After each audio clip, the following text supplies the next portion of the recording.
Selamat pagi dan salam sejahtera bagi kita semua. Perkenalkan, nama saya Riki Eka Putra. Saya merupakan salah seorang dosen di program studi S1 Teknik Informatika, Fakultas Teknik, Universitas Negeri Surabaya atau UNESA. Adapun background studi saya telah menamatkan studi S1 Teknik Informatika di Institut Teknologi 10 November pada tahun 2008. Lalu pada tahun 2011, saya juga telah menyelesaikan S2 Teknik Informatika di Institut Teknologi 10 November juga. Dan puji Tuhan, jenjang kuliah S3 Ilmu Komputer juga berhasil terselesaikan di tempat yang sama, yakni Institut Teknologi 10 November pada tahun 2020. Pada kesempatan ini, izinkanlah saya untuk menjelaskan salah satu mata kuliah yang saya ampu, yakni kecerdasan komputasional, sebagai bukti unjuk kerja Tridharma Perguruan Tinggi di bidang pendidikan dan pengajaran. Seperti yang kita ketahui, jumlah demand sumber daya manusia atau SDM, kebutuhan talent dunia di bidang kecerdasan artifisial telah tumbuh sebesar 74% setiap tahun dalam 4 tahun terakhir. Bank Dunia juga mengungkapkan bahwa Indonesia harus memenuhi kebutuhan 600.000 talent per tahun untuk memenuhi digital talent gap yang dihadapinya. Pemerintah Indonesia melakukan koordinasi dengan BPPT dengan mengeluarkan strategi nasional kecerdasan artifisial untuk mengakomodir perkembangan kecerdasan artifisial tersebut. Salah satu yang diidentifikasi sebagai hal penting di dalam strategi nasional ini adalah aspek talenta atau ketersediaan SDM agar dapat memanfaatkan dan mengembangkan kecerdasan artifisial. Saat ini bukan hanya industri yang membutuhkan talenta data science ataupun artificial intelligence, namun hampir setiap lini di kehidupan membutuhkan tenaga yang berkaitan kecerdasan artifisial tersebut. Universitas Negeri Surabaya, yang merupakan salah satu wadah pendidikan generasi penerus bangsa, merasa terpanggil untuk membekali mahasiswanya agar siap berpartisipasi di lingkungan kecerdasan artifisial. Untuk itu, Prodi S1 Teknik Informatika mendapatkan mandat dalam mengembangkan kecerdasan artifisial khususnya melalui mata kuliah kecerdasan komputasional. Mata kuliah ini membekali mahasiswa tentang konsep dasar kecerdasan buatan dan komputasi lunak, beberapa tipe masukan data, pemrosesan dan transformasi data, vektor fitur dan rekayasa fitur, reduksi dimensi data, memahami secara komprehensif metode klasifikasi dengan pembelajaran terawasi dan tidak terawasi, serta metode optimasi dengan algoritma evolusioner. Mahasiswa juga mampu menerapkan metode-metode tersebut untuk studi kasus dalam bentuk tugas proyek, menganalisis dan mengevaluasi hasil penerapannya, serta menuangkan hasil pemodelan tersebut dalam suatu makalah. Beberapa metode yang dipelajari dalam mata kuliah ini antara lain metode reduksi dimensi dan transformasi data yang dipelajari yakni meliputi Principal Component Analysis atau PCA, Linear Discriminant Analysis atau LDA, dan Independent Component Analysis atau ICA. Metode pada pembelajaran terawasi meliputi Multilayer Perceptron atau MLP, RBF, ANFIS, dan Supervector Mesin atau SVM. Sedangkan pembelajaran tidak terawasi menggunakan beberapa variasi metode clustering, antara lain K-means, hierarchical clustering, serta DB-scan. Kemudian metode optimasi yang digunakan meliputi algoritma evolutionary seperti genetic algorithm atau GA, and colony optimization atau ACO, particle swarm optimization atau PSO, serta artificial bee colony atau ABC. Mengingat pentingnya keberadaan mata kuliah ini, maka mata kuliah ini dirancang untuk mahasiswa tingkat 4 pada semester akhir, yakni semester 7. Sedangkan bobot SKS yang dibebankan pada mata kuliah ini adalah 3 SKS. Hal ini ditujukan agar mahasiswa dapat memperoleh ilmu yang mumpuni dalam durasi waktu yang telah ditentukan, agar dapat segera berpartisipasi ke dalam masyarakat. Mata kuliah ini mengacu kepada beberapa capaian pembelajaran lulusan atau CPL dari Prodi S1 Teknik Informatika, sehingga terjadi keterkaitan antara CPL Prodi dengan capaian pembelajaran mata kuliah atau CPMK pada mata kuliah kecerdasan komputasional ini. Hal ini juga menjadi bagian dari penjaminan mutu prodi untuk memastikan mata kuliah kecerdasan komputasional ini dapat menunjang kompetensi lulusan di prodi S1 Teknik Informatika. Terdapat 5 CPL prodi yang dibebankan pada mata kuliah kecerdasan komputasional ini. 5 CPL tersebut terbagi dalam 4 kategori, yakni kategori pengetahuan yang terkandung dalam CPL P3, yaitu mampu menganalisis metodologi penelitian bidang pendidikan dan keilmuan bidang teknik informatika secara komprehensif dan konseptual melalui riset. Kategori yang kedua yakni keterampilan umum yang terkandung pada CPL KU3, yaitu mampu mengembangkan desain perangkat keras dan atau perangkat lunak yang terintegrasi serta yang diimplementasikan pada sistem tertanam, pengolahan sinyal, sistem komunikasi, komputasi multimedia, dan keamanan informasi, serta mampu mengevaluasi aspek maintainability atau rawatan, sustainability atau keberlanjutan, dan manufacturability. Kategori yang ketiga yakni keterampilan khusus terkandung dalam CPL KK1, yaitu mampu mendemonstrasikan kesadaran akan manajemen proyek dan praktek bisnis melalui strategi komunikasi yang efektif, kerjasama atau kerja tim, interdisiplin ilmu, tanggung jawab profesional dan etika, dan mampu terlibat dalam pembelajaran mandiri seumur hidup. Kategori yang terakhir yakni kategori sikap, di mana terkandung dalam 2 CPL. Yang pertama adalah CPL S1, yaitu menunjukkan sikap religius dan toleransi terhadap berbagai perbedaan dalam agama, suku, bangsa, dan budaya. Dan yang kedua terkandung dalam CPL S2, yakni menunjukkan sikap ikut bertanggung jawab secara mandiri dan berkontribusi secara bersama terhadap penegakan hukum, etika, norma untuk kehidupan masyarakat dan kelestarian lingkungan. Dalam menunjang CPL prodi tersebut, mata kuliah kecerdasan komputasional ini memiliki 6 CPMK dan 8 sub-CPMK, yang mana sub-CPMK ini merupakan penjabaran atau pendetailan dari setiap CPMK yang ada dalam mata kuliah kecerdasan komputasional ini. 6 CPMK tersebut antara lain CPMK yang pertama, memilih representasi pengetahuan dan mekanisme penerapannya. CPMK yang kedua, memahami konsep dasar dan teori kecerdasan komputasional berikut konsep dan turunan algoritmanya. CPMK yang ketiga, menentukan pendekatan kecerdasan komputasional yang sesuai dengan masalah yang dihadapi. CPMK yang keempat, menerapkan kecerdasan komputasional dengan mengimplementasikan algoritma secara pendekatan yang berbeda, yaitu supervised, unsupervised, dan semi-supervised sesuai dengan permasalahan yang dihadapi. CPMK yang kelima, menganalisis implementasi algoritma secara pendekatan yang berbeda, serta CPMK yang keenam, mengevaluasi implementasi algoritma secara pendekatan yang berbeda.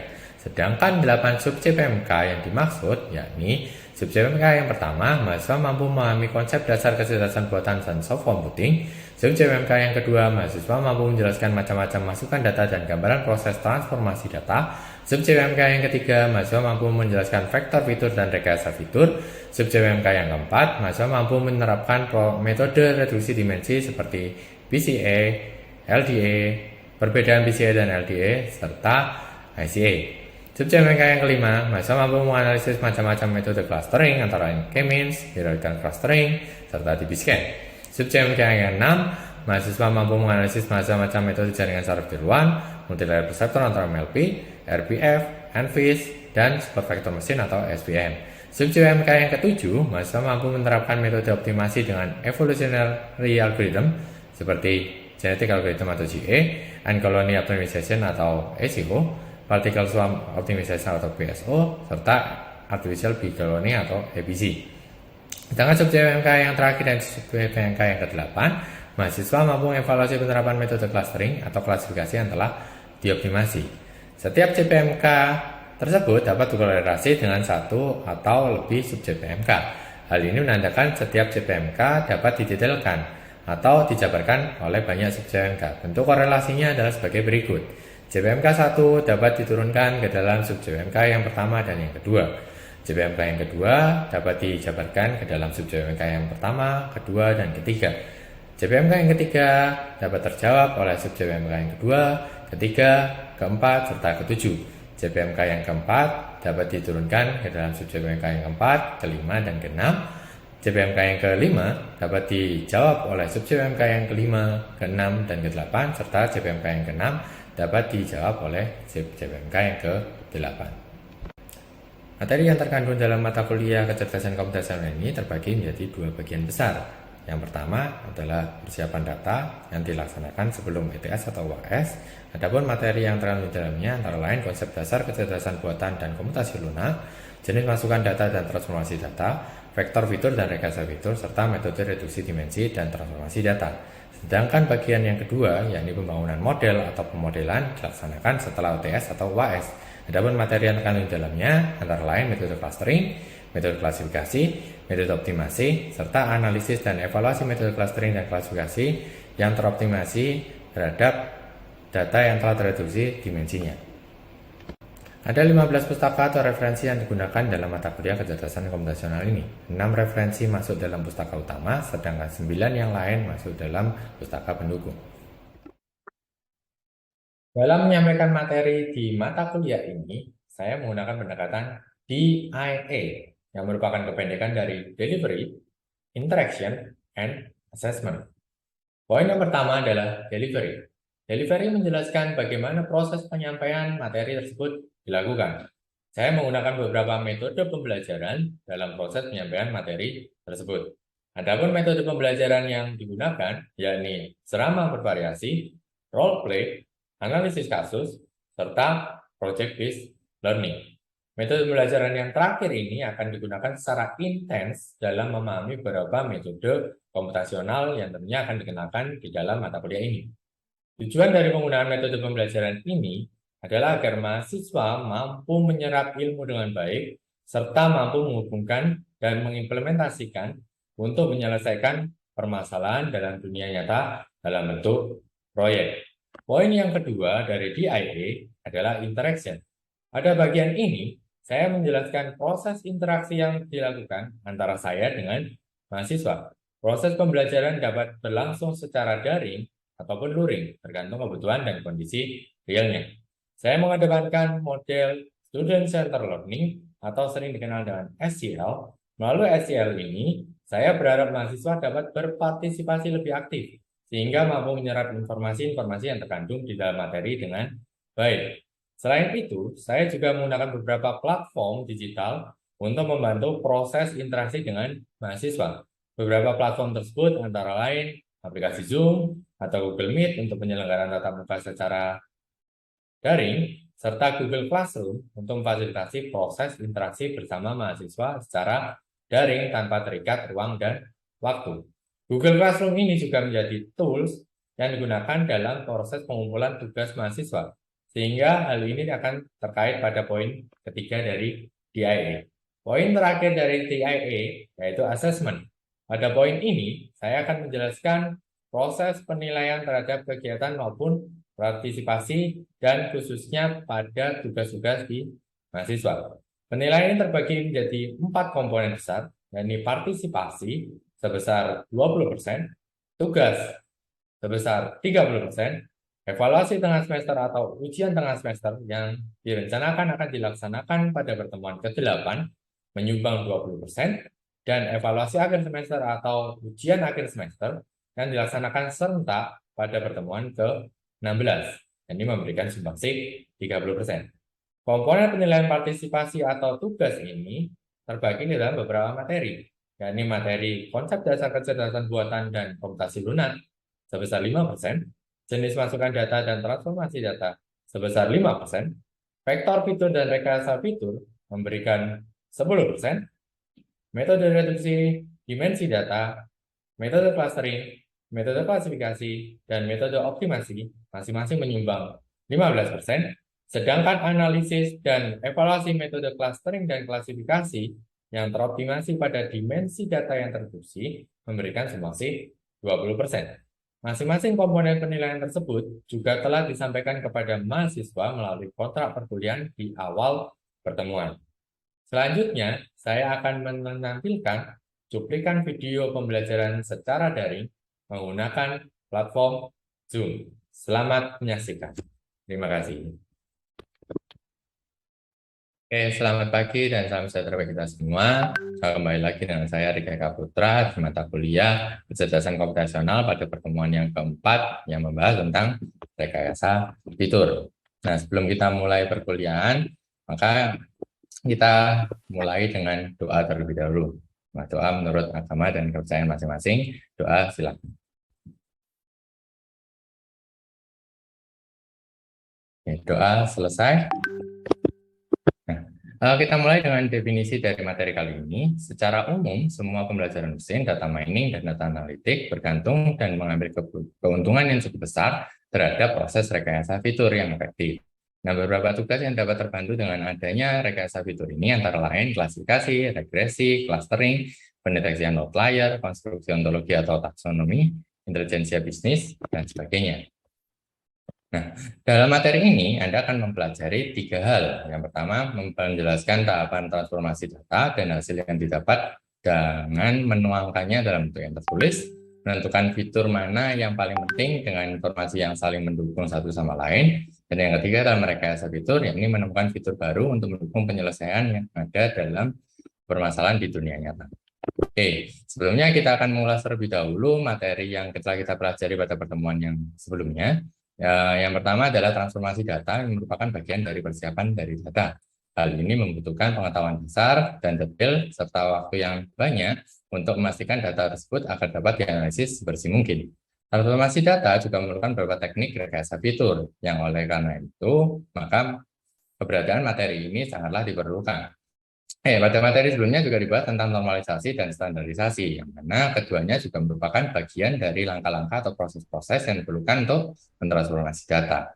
Ada yang masih ingat mungkin apa perbedaan dari kedua hal tersebut, khususnya dalam perhitungan rumusnya? Silakan. Mohon izin menjawab, Pak.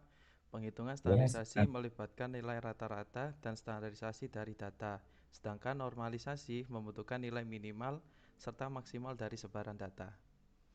Ya, bagus. Terima kasih, Mas Yusuf. Nah, selanjutnya selain data yang terstruktur, transformasi data juga sangat krusial untuk diterapkan pada data yang semi terstruktur dan data yang tidak terstruktur. Ada yang dapat memberi contoh apa saja data yang tidak terstruktur tersebut? Ya Pak, Yes. untuk contohnya itu ya Pak, untuk contohnya seperti teks, gambar atau image, video dan audio Bapak. Ya, terima kasih. Anda telah mempelajari materi yang sebelumnya dengan baik. Nah, sekarang kita mulai masuk ke materi yang sekarang. Nah, sebelumnya untuk mengenai tugas yang kemarin, tugas-tugas tersebut yang sudah Anda kumpulkan, itu juga sudah saya komentari dan saya nilai pada Google Classroom. Anda bisa melihat hasil pembahasan dan penilaian tersebut di sana. Oke, kita masuk ke outline yang di materi kali ini. Di sini ada 4 bagian. Yang pertama introduction, lalu yang kedua adalah fitur dan rekayasa fitur sendiri, dan yang ketiga tentang fase-fase yang ada dalam rekayasa fitur, dan yang keempat tentang penulisan yang ada dalam materi ini. Oke, pendahuluan.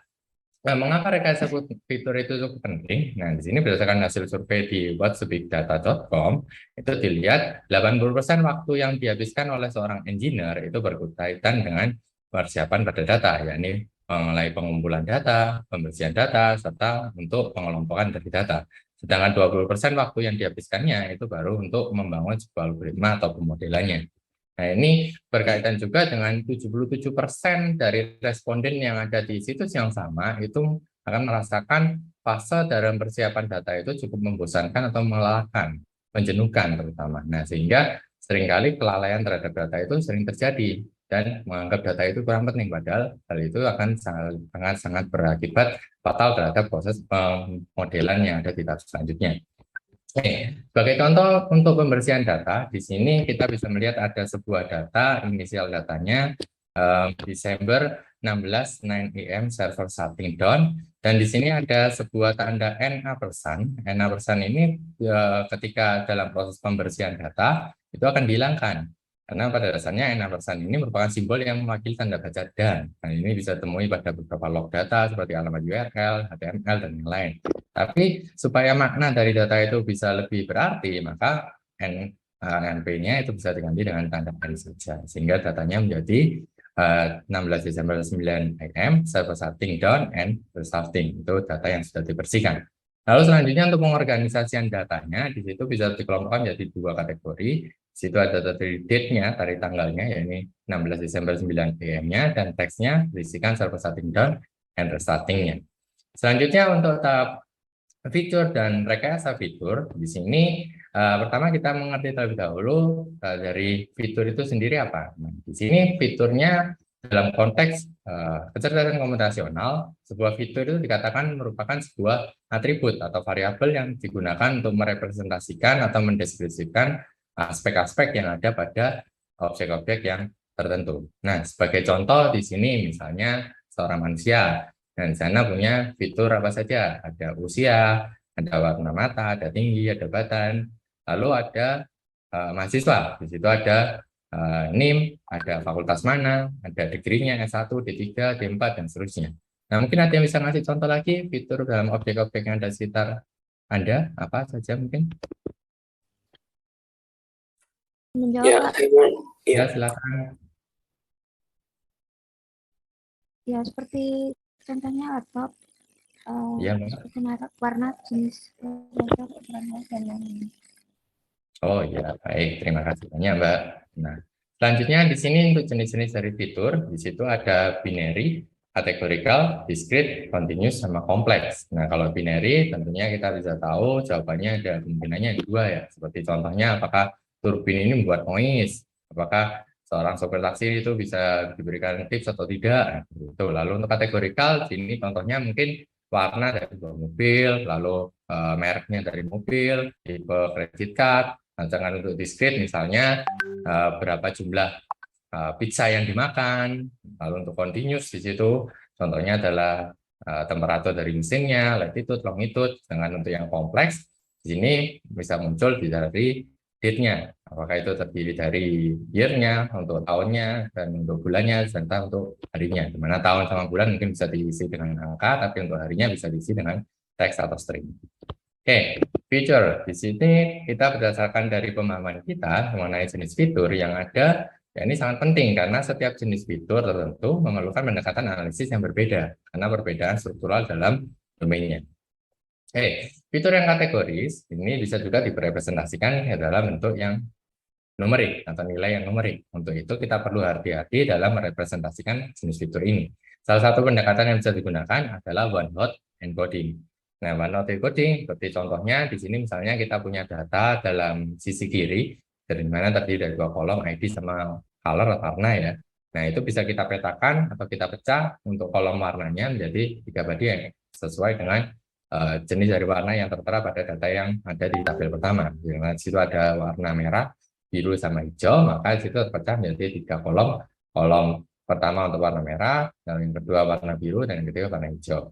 Lalu kita petakan satu persatu, misalnya ID 1 isinya warna merah, maka di hasil dari one-hot encoding itu kita isikan angka 1 pada kolom warna merah. Demikian juga untuk ID 2 yang warnanya biru, kita bisa petakan untuk ID 2 di tabel sisi kanan, untuk yang kolom warna biru kita isikan angka 1 dan seterusnya.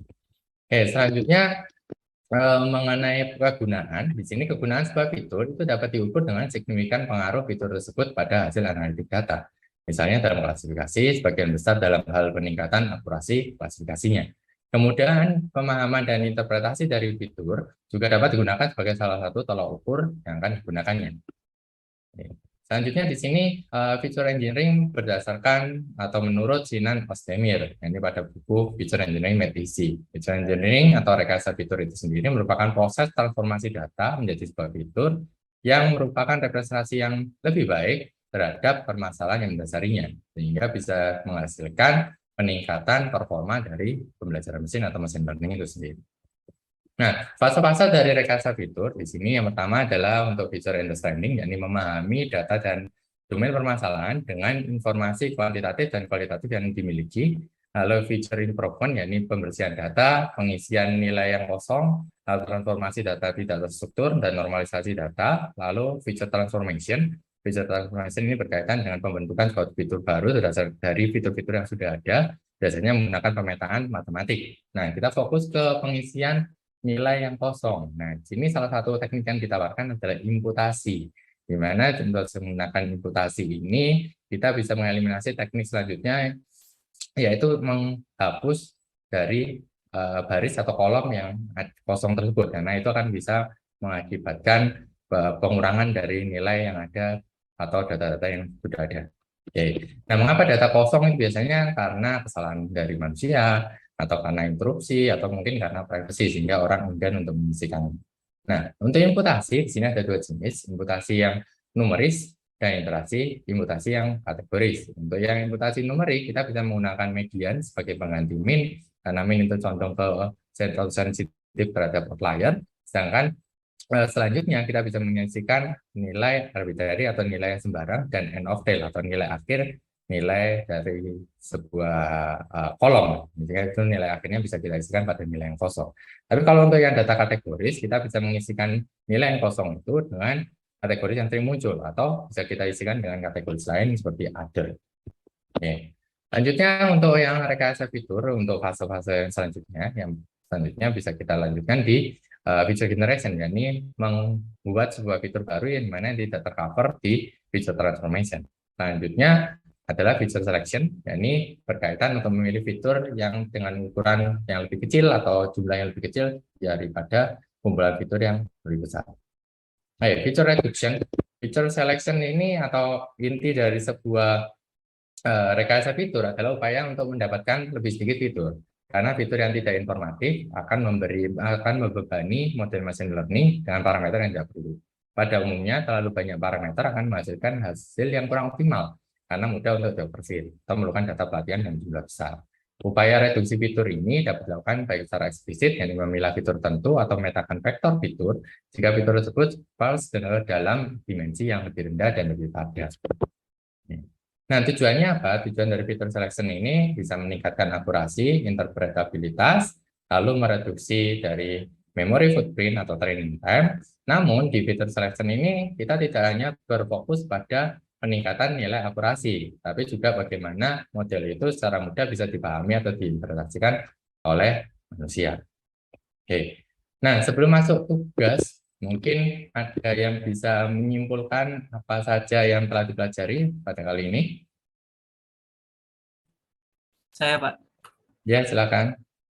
Jadi kesimpulan yang saya dapatkan pertama yaitu rekayasa fitur dapat meningkatkan kinerja dari klasifikasi. Kemudian alasan untuk melakukan rekayasa fitur adalah ketika pengubahan data mentah menjadi fitur tidak memberikan hasil yang cukup baik. Sekian dari saya. Oke, ya bagus Mas. Jadi mungkin sedikit tambahan bahwa rekayasa fitur tersebut tidak hanya peningkatan pada kinerja klasifikasi, tapi juga pada hampir semua metode pembelajaran mesin. Namun juga perlu dipertimbangkan bahwa jenis fitur akan mempengaruhi jenis analisis karena perbedaan struktural dalam domainnya. Oke. Masuk ke penugasan. Penugasan di sini ada dua. Yang pertama, Anda diminta untuk membuat laporan terhadap permasalahan yang ada di dunia sekitar. Anda temukan fiturnya dan rekayasa fitur yang ada di sana apa saja.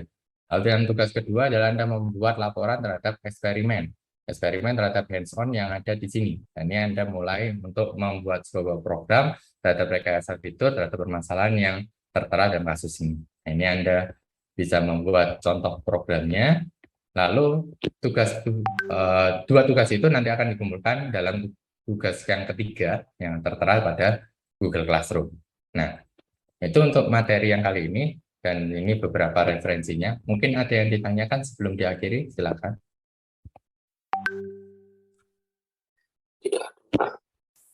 Oke, terima kasih kalau seperti itu atas kehadirannya dan selamat berjumpa lagi di pertemuan selanjutnya. Saya akhiri, selamat pagi. Terima kasih.